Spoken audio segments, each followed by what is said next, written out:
Iran is erupting. Mahsa Amini's death sparked massive protests. Inflation over 50% is crushing people. They want a secular state, no more religious rule, no monarchy. The US and Israel are watching closely. The question, will Iran's Revolutionary Guard stay loyal, or will the people win? Welcome back to the Deep Dive. Today, we are turning our full attention to one of the most critical and I think volatile geopolitical stories happening right now. The deep revolutionary unrest that is just gripping the Islamic Republic of Iran.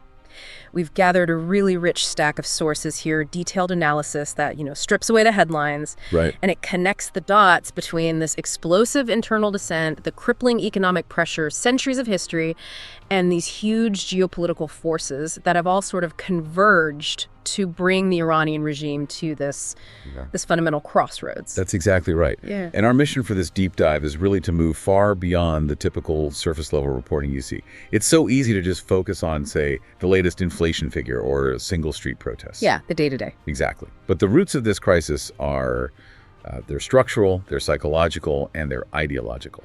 We are trying to extract the essential layers here to understand the fundamental why this persistent, relentless wave of defiance. Because this isn't just a political blip.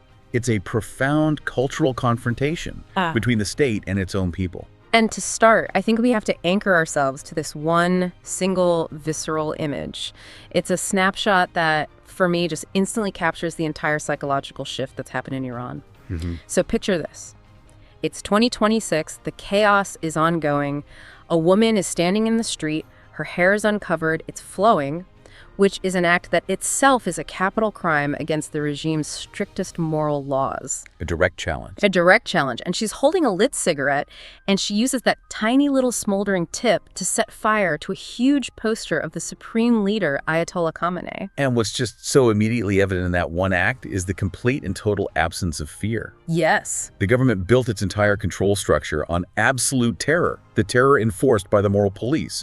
But here you have this woman openly incinerating the image of the regime's ultimate authority. She's defying the very laws that led to so much tragedy. The audacity is the message. The smoke from that cigarette, as the analysis we've reviewed really highlights, is the smoke that is threatening to burn down the entire established order in Tehran. It's the ultimate act of defiance. It shows that the fear of the state has been completely surpassed by the fury of the individual.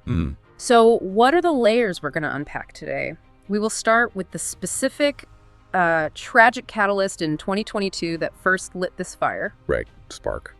Then we're going to look across the globe to see the psychological shockwave that traveled all the way from Venezuela, of all places, providing this crucial, concrete proof that regimes, even those backed by powerful foreign allies, can fall. And we'll dissect that brutal economic sandwich that's crushing the average Iranian. It's this vice grip created by two opposing forces: the government's repression from within and punishing foreign sanctions from without.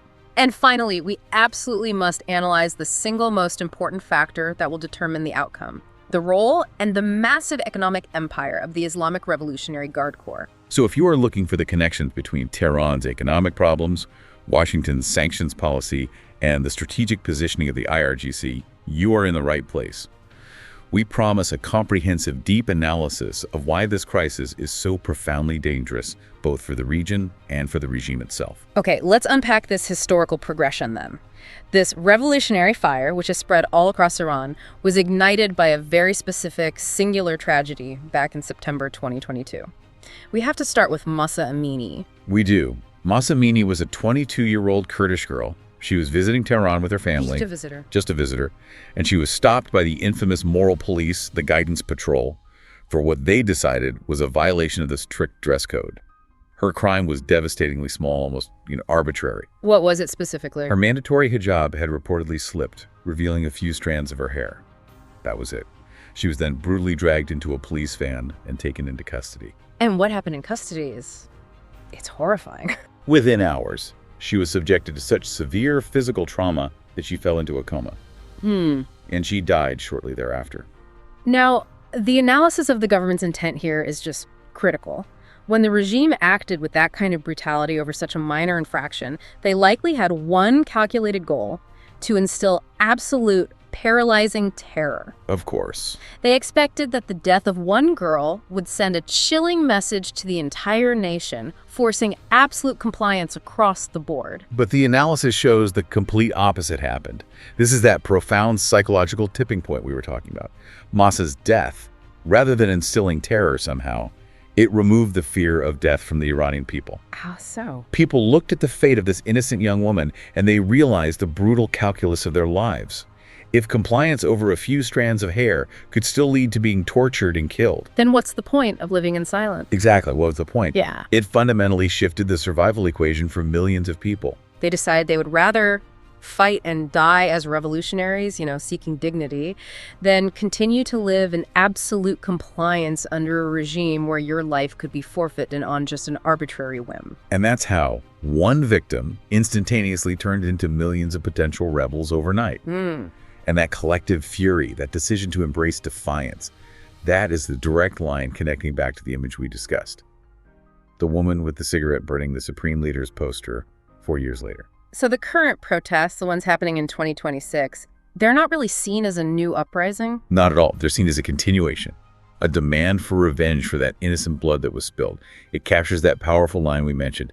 Don't scare us so much that our fear vanishes. Wow. And once a population reaches that state where death is less frightening than just continuing to exist under the oppressor, the regime has lost its single most powerful tool of control. They killed Mahsa, but in doing so, they created a generation of fearless opposition, an opposition determined to reclaim their personal agency and their country. That is why the defiance is so total. It's driven by this existential resolve, not just a political grievance. Okay, here's where the global connections really start to deepen. That internal spark, the tragedy of Mahsa Amini, it was doused with fuel that came from outside Iran's borders. And it provided this crucial psychological component to the resistance. That fuel was the successful, or at least the perceived successful, precedent that was set in Venezuela. The Venezuela precedent provided something absolutely vital that the Iranian opposition had lacked for decades. Verifiable, concrete proof of collapse. And critically, Nicolas Maduro's regime in Venezuela was supported by the same two massive global powers that prop up the Islamic Republic today, Russia and China. That's the key connection. So when the Iranian public, using difficult underground channels and VPNs to bypass the state censorship. Right, they're seeing this through a tiny filtered window. Exactly, and they saw widespread reports and images of the removal of Maduro, and they witnessed people celebrating in the streets without being instantly massacred by the police or the military. It shattered a critical illusion of invincibility. It introduced a whole new calculation. The long-standing belief had been that regimes backed by Moscow and Beijing were, untouchable, too powerful to be broken by internal dissent or Western pressure. But Caracas proved that stone walls can fall, even when those walls are buttressed by global heavyweights. So the question then naturally arose. If a powerful Russia and China-backed regime can be driven out in Caracas, why can't Ayatollah Khamenei be driven out of Tehran? That was the massive, indispensable psychological boost. It translated hope into actual evidence. Okay, so let's pivot now to the sudden and very pronounced urgency coming from abroad. Why are the U.S. and Israel suddenly acting as such aggressive sympathizers for the Iranian people? They're breaking diplomatic protocol, issuing these highly provocative public statements. Our sources indicate the primary answer is, well, it's geopolitical and it's existential. It's the ticking nuclear clock. The bomb. The bomb. Intelligence is suggesting that Iran is closer than ever to developing a functional nuclear weapon, or at least crossing that threshold into nuclear capability. And this is the ultimate red line, particularly for Israel and the U.S. The strategic calculus there is brutal, and it's simple. If Ayatollah Khamenei gets control of a nuclear bomb, his regime becomes immune. Completely immune to external pressure, to internal opposition, to everything. It establishes the North Korea model. Once you are a nuclear power, you cannot be removed or seriously challenged without risking unimaginable global conflict. And that guarantees the longevity of the regime, regardless of how brutal or economically destructive it is to its own people. Exactly. And this context transforms the current internal uprising into an urgent, high-stakes race against time for the West. They realize that if the regime can be destabilized or collapses before the nuclear capability is operational, then the crisis is resolved without direct military intervention. And that is why the diplomatic and rhetorical urgency is at such a fever pitch right now. But wait, doesn't this strategy carry an immense risk? I mean, when we look at this aggressive communication strategy, the U.S. threatening intervention, the Israeli prime minister promising friendship after the regime falls, doesn't this strong external pressure risk becoming counterproductive? How so? Well, doesn't threatening the Iranian Revolutionary Guard Corps, the IRGC, with consequences for war crimes just make them circle the wagons and become more loyal to Khamenei, not less? That's a crucial question, and the strategy is indeed a very sophisticated high-wire act. The goal isn't just to threaten, it's to create maximum psychological fracture. Okay. Netanyahu and U.S. officials are essentially using a two-pronged approach. You can think of it as a carrot-and-stick strategy, and it's targeted directly at the IRGC and the regular police forces. So elaborate on that strategy for us. Well, the stick is the public threat. The implication of, war prisoner status or even being brought before justice and facing the gallows if they stay loyal to a collapsing regime. Right. And this is directed at the mega high-level commanders who might fear international prosecution. But the carrot is the subtle suggestion, often delivered through back channels and aligned with what the U.S. in Venezuela. There are massive financial incentives. We're talking money, asylum, even a hero status for officers who defect and join the people side. So they are forcing individual soldiers and officers to confront a personal, financial, and moral crisis. Is the ship sinking? Is it better to defect now, claim patriotism, secure my family's future, or risk being hanged later as a war criminal for defending a cause that is already losing legitimacy? It is a deliberate, targeted psychological operation. It's designed to fracture the loyalty of the military structure from the bottom up and the top down. And I imagine the digital aspect of this is also crucial. Oh, absolutely. These public, aggressive statements are amplified instantly via social media and circulated underground in Iran. They're making sure that every soldier and police officer who might already be struggling economically must confront the idea that they are potentially standing on the wrong side of history and international law. It's a calculated gamble to exploit the regime's internal weakness.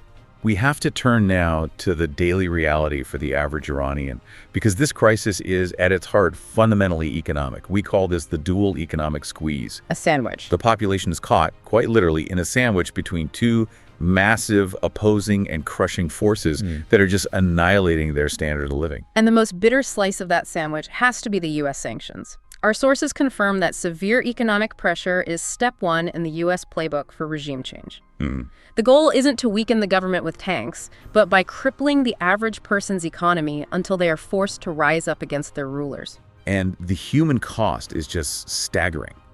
We are not just talking about an inconvenience or a drop in GDP. Because the international SWIFT system and banking channels are blocked by these sanctions, Iran struggles to import crucial goods. And the most heartbreaking impact is on basic, life-saving medicines. It is. Patients with severe chronic conditions, cancer, asthma, diabetes, they often cannot access the specific drugs they need because foreign companies fear legal repercussions from the U.S. Treasury, or the Iranian banks simply cannot process the payments. That is a brutal calculus. We have to pause and just reflect that this isn't about abstract GDP figures. We're talking about human beings losing access to life-saving treatment, including basic chemotherapy, in the hope that this misery will politically destabilize a regime. Exactly. But here is the critical and really counterintuitive key insight that this deep dive reveals. What's that? U.S. sanctions, while intended to cripple the regime, paradoxically enrich the IRGC. How does that work? I mean, isn't the entire point of sanctions to cut off the money supply? Sanctions eliminate legitimate foreign competition. So when legal international trade channels are blocked, who steps in to provide the necessary goods, the spare parts, and yes, even the smuggled medicine? The IRGC. The IRGC. They control vast black market networks, smuggling routes, and monopolistic import licenses, often through, cutout companies. So sanctions don't starve the regime. They eliminate the legal private sector and empower the shadow economy that's controlled by the military elite. Precisely. The IRGC becomes the exclusive gateway for goods and services. They can import what they want, they charge astronomical prices for it, since there's no legal alternative, and they generate massive, untaxed profits that fund their ideological activities and, of course, their personal wealth. It's a mechanism that forces the suffering public to unintentionally finance the very entity that represses them. Meanwhile, the formal economic damage is just accelerating the crisis. Inflation has reportedly soared well past the 50% mark. It's eroding all savings, making food unaffordable, and pushing the middle class rapidly into poverty. And what is the government's response to compensate for the lost oil revenue due to these external sanctions? They're raising domestic taxes, they're imposing new fees and tariffs on an already struggling, desperate population. It is the ultimate insult. The government that refuses to fix the economy is now demanding more of the citizens' dwindling funds just to prop up its own failing structure. This combination, the internal crisis of repression and the external crisis of economic hardship caused by sanctions, this is the breaking point. When a population faces a threat to its most basic survival, a lack of food, a lack of medicine, a complete inability to maintain a dignified life, they inevitably prioritize existential needs over ideology or religious compliance. that lethal cocktail broke the silence of the millions who had remained quiet since 1979. It turned economic resignation into outright, visible revolt, because fundamentally they realized they had nothing left to lose. Let's shift our focus now to how external conflict is fueling this internal unrest, using a really striking metaphor from Israel, the octopus doctrine. This is an incredibly visual and effective way of understanding foreign policy disruption. It really is. The doctrine, simply put, dictates that you don't fight the octopus by grappling with its head, which is heavily defended. That's Tehran. You systematically cut off its limbs. And Israel views Iran as the octopus body. Right, and its various proxies, Hamas in Gaza, Hezbollah in Lebanon, the Houthis in Yemen, they are the arms or the feet through which it exerts all its regional influence. And the sources detail exactly how this doctrine has been executed so aggressively. Over the last year, there has been this systematic targeting, neutralizing the operational capability of Hamas in Gaza, actively working to clear Hezbollah from critical areas of Lebanon. And most shockingly, carrying out high-profile assassinations of proxy leaders operating inside the supposed safety of the Iranian capital itself. This strategy serves a dual purpose, then. It does. Externally, it degrades Iran's regional power, but internally, it delivered a profound psychological blow to the regime's prestige.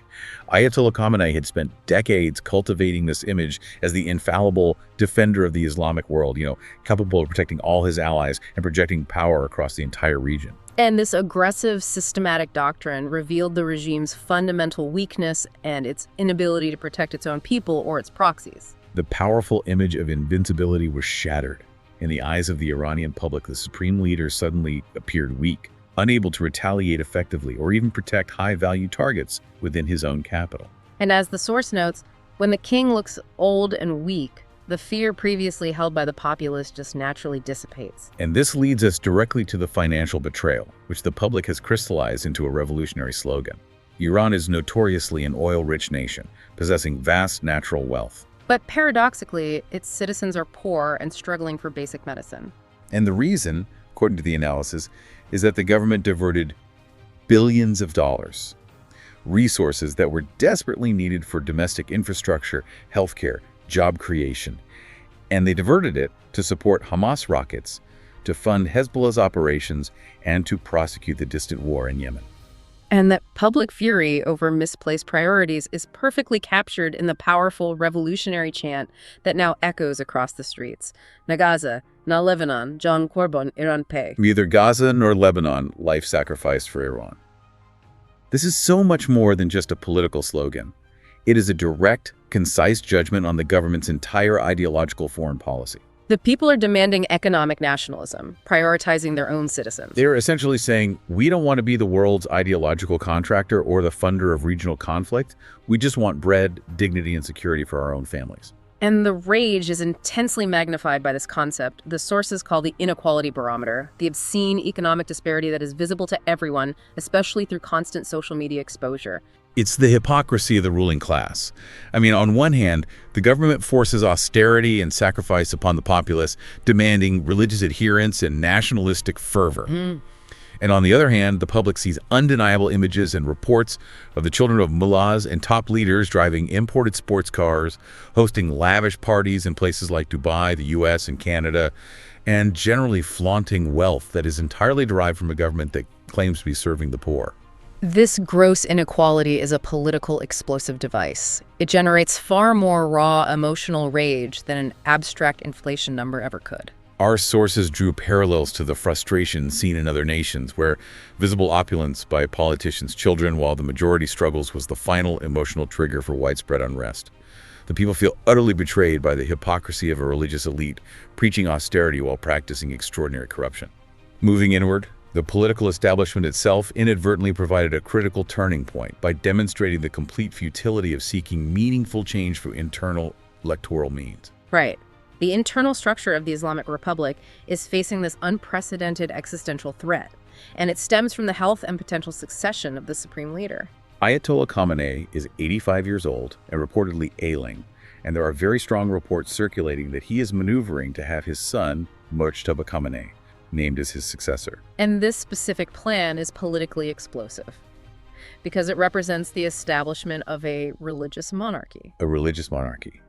It directly contradicts the very foundational promise of the 1979 revolution. The revolution removed the Shah precisely to end hereditary dynastic rule, the idea that the father automatically hands power to the son, regardless of competence or public will. So if Mojtaba takes power, the public will feel that they have been completely betrayed.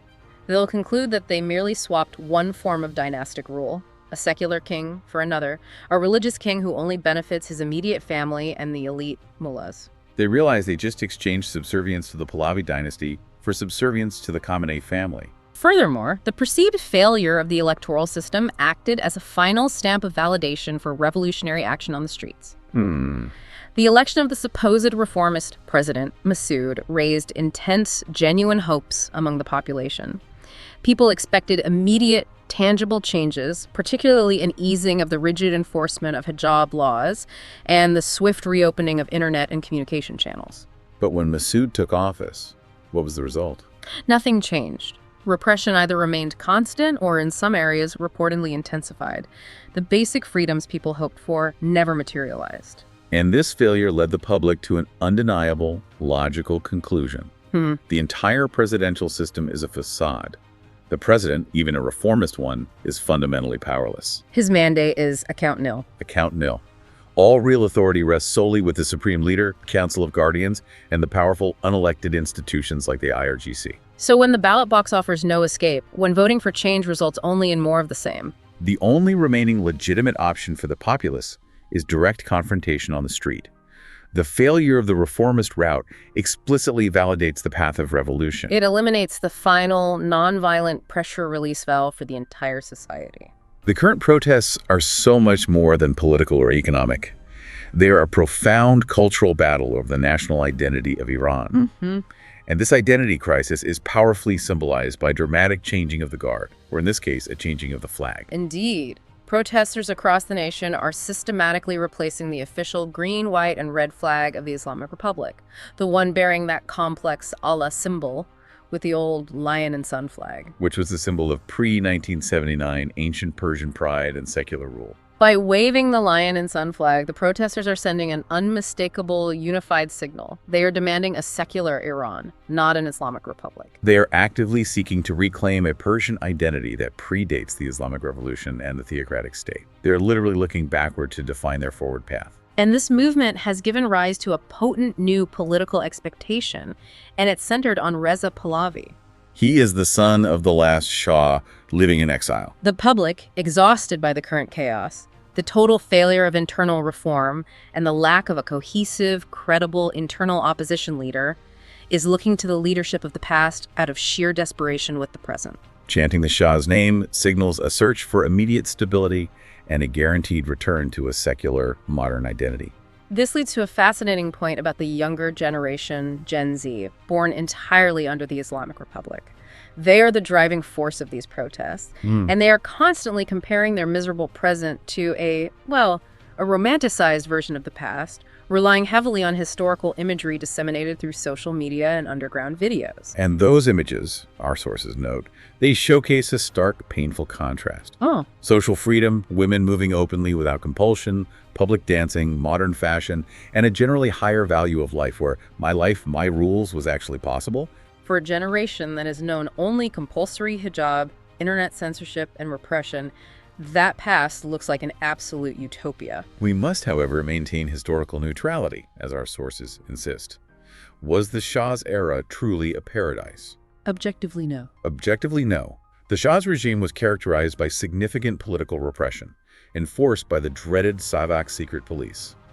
dissidents were jailed, and opposition was brutally suppressed.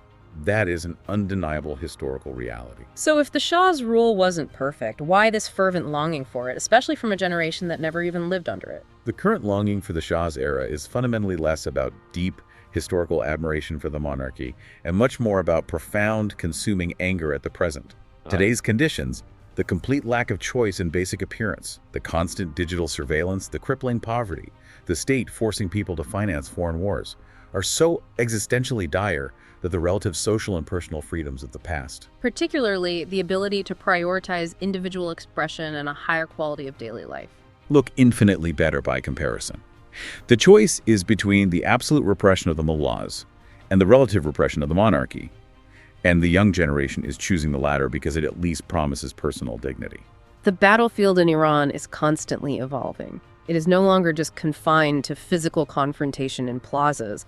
It is being fiercely fought on the digital front, with the regime attempting to enforce a sophisticated digital dictatorship.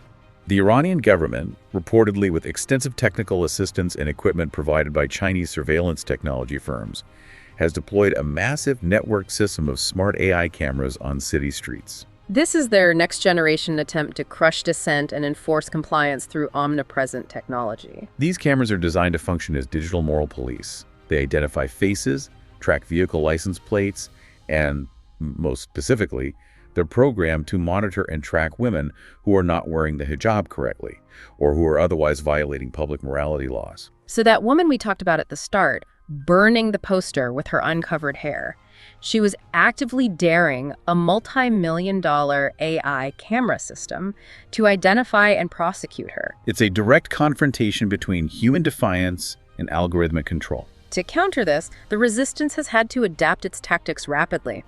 Since the surveillance and police deployment are overwhelming during daylight hours, the method of protest has shifted to what the sources are calling invisible resistance, operating under the cover of night. Explain how this invisible resistance works, because it's a brilliant adaptation to the surveillance state. Well, instead of gathering in large static crowds that can be easily identified and circled and attacked by mobile police units, the resistance utilizes decentralized auditory power. Auditory power. Thousands of voices simultaneously shout death to the dictator from scattered rooftops, windows, and balconies across cities like Tehran and Isfahan. And this tactic makes it incredibly difficult for the authorities, even with their AI cameras and drones, to locate the exact source of the sound, rapidly deploy forces, and suppress the dissent. It's a decentralized, frustrating, and morally crushing form of resistance. At the same time, the information war is raging. The government enforces massive strategic internet blackouts, cutting off not just cell phone data, but reportedly shutting down landline phone services in high-tension areas. And the goal is clearly twofold: to hide the reality of the brutality from the outside world, and to prevent internal coordination among protesters. This is where external technological actors step in. Reports suggest that the U.S. government, alongside major tech companies, is actively trying to keep Iranians connected. There are ongoing, high-stakes efforts to leverage satellite systems, most notably Starlink Internet, to break the information blockade. The objective here is vital. First, to allow the resistance to remain internally coordinated and adaptive, and second, to ensure that the regime's repressive actions are instantly exposed to the global community, maintaining international pressure. This digital front, this cat-and-mouse game between AI cameras, jamming technology, and satellite internet, is proving just as critical as the physical confrontation on the streets. We come now to the crucial, unavoidable question that determines the fate of the revolution. Will regime change happen, or will the regime survive? The answer, according to nearly all expert analysis, depends almost entirely on the stance, the willingness to fight, and the internal cohesion of the Islamic Revolutionary Guard Corps, the IRGC. Why is the IRGC the ultimate arbiter, and how is it structurally and ideologically different from, say, the Venezuelan military forces that ultimately allowed Maduro's collapse? The difference in stature and function is immense. The RMTC is not simply a traditional military force, which in Iran is called the Artesh, responsible for external defense. Right. The IRGC is an ideological, deeply committed force sworn to protect the principles of the 1979 revolution and the supreme leader. But more critically for this economic discussion, it is a vast, entrenched economic powerhouse. Tell us what that economic power looks like on the ground. You mentioned earlier they control half the economy. How does that translate into vested interests? Experts suggest the IRGC reportedly controls upwards of 50% of the country's entire economy. This isn't just a military budget, they own vast commercial empires. They dominate key profitable sectors like construction, major energy pipelines, vast import and export monopolies, and control massive networks of smuggling through the country's ports and borders. And crucially, they operate with significant tax exemptions, allowing them to undercut any legitimate private competition. So their leadership and high-level commanders have a massive, tangible, vested financial interest in the status quo. They are not just fighting for a religious ideology. No, they are literally fighting to protect multi-billion-dollar commercial empires and their personal fortunes. And because of this deep structural vested interest, experts believe a bloody, protracted conflict is highly probable if the confrontation escalates further. They will not defect easily. They cannot simply surrender their commercial holdings and their ideological mandate without a fight. They have too much to lose on every possible level. But every army, no matter how ideologically committed or financially entrenched, has a breaking point. What factors are the U.S. and the opposition relying on to exploit the cracks that must exist within the lower and middle ranks of the IRGC? It comes back directly to the dual economic squeeze and the psychological pressure we discussed earlier. External pressures, like the potential for massive financial incentives to buy off key officials, similar to what was attempted in Venezuela, combined with direct threats of prosecution for war crimes, are designed to destabilize the leadership structure. But the internal pressures are often the most potent and uncontrollable. They are. The economic crisis, the lack of food, the lack of medicine, that must be affecting the families of the lower-level soldiers and police officers too. Absolutely. That is the critical tipping point. The IRGC is forced to suppress a population that is protesting economic hardship and lack of medicine. The ultimate scenario the opposition in the West are waiting for is the moment those lower-level soldiers and recruits feel they are being forced, by their commanders, to shoot and kill their own starving family members, their brothers, sisters, or neighbors who are simply protesting for basic survival. If this moral crisis and economic fracture occur simultaneously, a widespread internal revolt within the IRGC becomes plausible, leading to mass fragmentation. And that's it. So, summarizing this critical crossroads, we have three immense forces locked in this tense, unpredictable standoff. First, the regime. Desperate to hold on to power at any cost, using AI, repression, and isolation. Second, the people, who have lost their fear entirely, driven by the hope of the Venezuelan president and fueled by economic destitution and rage over foreign policy expenditures. And third, the IRGC. Currently powerful, controlling half the country's wealth, but facing immense increasing pressure, both external and internal, that could eventually lead to its collapse or fragmentation. The fate of the revolution and the future of the Middle East hangs on the IRGC's final decision. This has been an incredibly detailed deep dive into the layers underlying the crisis in Iran.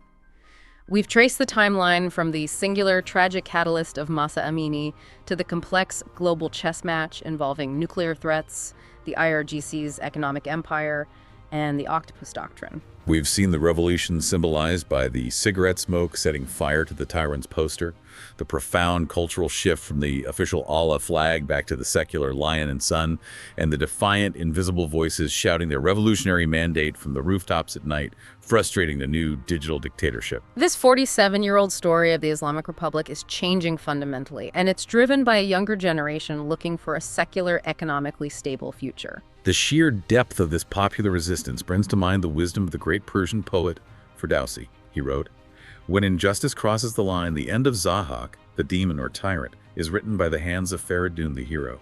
And today's Iranian youth, fighting the moral police and the AI surveillance state, they absolutely see themselves as the heroes, the Fariduns, ready to bring about the tyrant's end and reclaim their nation's dignity. And we must conclude by highlighting the essential global implications here. What happens in Tehran will not be limited to Iran's borders. This situation confirms that international politics is rarely simple. Behind every clearly defined event is a much deeper, interconnected web of sanctions, foreign policy doctrines, and psychological warfare strategies, all designed to leverage and exploit internal vulnerabilities. And specifically, the strategy we've unpacked, the use of crushing economic sanctions combined with aggressive psychological messaging aimed at military leaders, it raises immense questions about the ethics and the efficacy of Western foreign policy. Which leads us to our final provocative thought for you to ponder long after this deep dive ends. The crisis in Iran demonstrates the immense power of digital surveillance and financial isolation as tools of modern authoritarian control. But it also shows the powerful, unpredictable fracture lines that appear when a population collectively loses its fear. If the U.S. strategy of combining sanctions, that's the economic pressure, with information warfare, the psychological pressure, proves successful in destabilizing and potentially collapsing the Iranian regime, what does this tell us about the long-term viability of other closed repressive regimes around the world, like North Korea, or, on a grander scale, China? When faced with a population that has collectively reached its economic breaking point and decided that the fear of the regime is finally less terrifying than the act of living under it. Something to think about as you watch the next global headline break. Until next time.